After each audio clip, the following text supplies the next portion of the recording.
Vietnam যুদ্ধ বলুন, দ্বিতীয় বিশ্বযুদ্ধে বলুন, যারা ত্যাগ স্বীকার করেছেন তাদের ইন্টারেস্টটা মাথায় রেখে।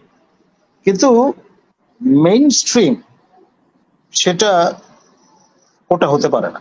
তাহলে আমরা মুক্তিযোদ্ধাদের তালিকা করবো একটা বিভ্রম প্রক্রিয়া প্রবেশ করে আজকে এই ধরনের একটা পরিস্থিতিতে পড়েছে, যেটা দুর্ভাগ্যজনক এবং কোনোভাবেই কাঙ্ক্ষিত নয়। দেখুন, আমরা ইতিমধ্যে প্রস এন্ড কন রিলেটেড দীর্ঘ আলোচনা শুনলাম আমাদের বিজ্ঞ আলোচক সৈয়দ মাহবুব মহোদয় এবং ব্যারিস্টার জিল্লুর রহমান মহোদয়দের কাছ থেকে।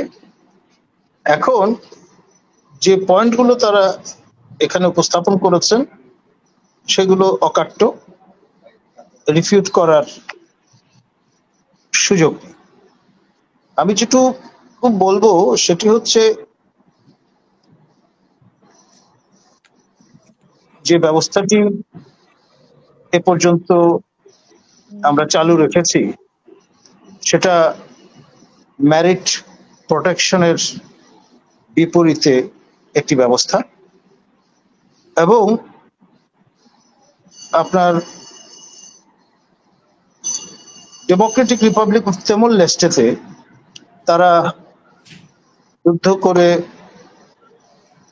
অকুপেশন যে আর্মি ছিল ইন্দোনেশিয়া, তাদের কোণঠাসা করে বিশ্ব সম্প্রদায়ের, আন্তর্জাতিক সম্প্রদায়ের হস্তক্ষেপ নিশ্চিত করে প্লেবিসাইটের মাধ্যমে তারা স্বাধীনতা অর্জন করার পর যারা ওয়ার ভেটারেন তাদের জন্য নানান রকম সুযোগ সুবিধার ব্যবস্থা রেখেছে।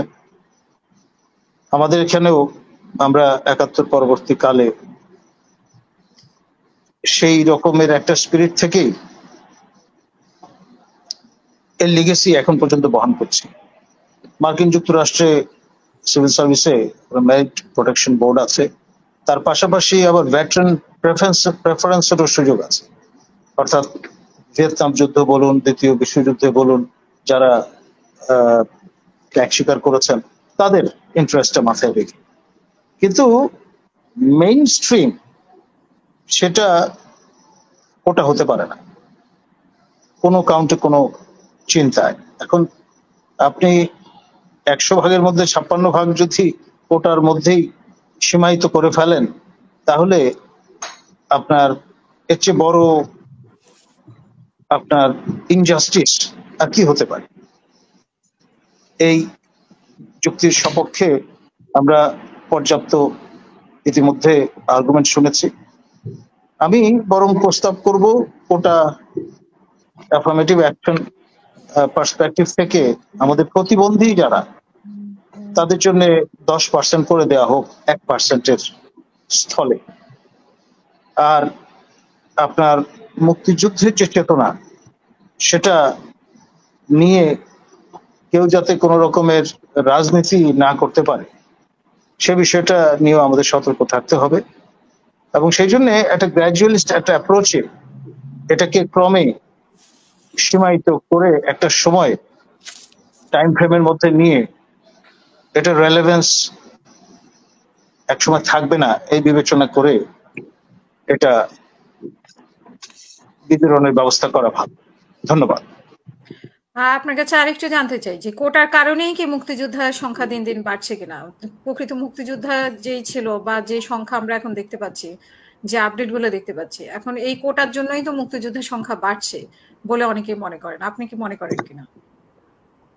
দেখুন, যেখানে বিশেষ সুবিধা পাওয়ার সুযোগ আছে সেখানেই মানুষ ডেসপারেটলি চেষ্টা করে যে কোনো ভাবে হোক সেই স্পেসে প্রবেশাধিকার পাওয়া যায় কিনা সেটা নিশ্চিত করতে। তো সুতরাং এতে অবাক হওয়ার কিছু নেই। এই যে কোথায় আমরা কারা রাজাকার ছিলেন তাদের তালিকা করব, তার বদলে আমরা মুক্তিযোদ্ধাদের তালিকা করবো, একটা বিভ্রম প্রক্রিয়া প্রবেশ করে আজকে এই ধরনের একটা পরিস্থিতিতে পড়েছে, যেটা দুর্ভাগ্যজনক এবং কোনোভাবেই কাঙ্ক্ষিত নয়। ধন্যবাদ।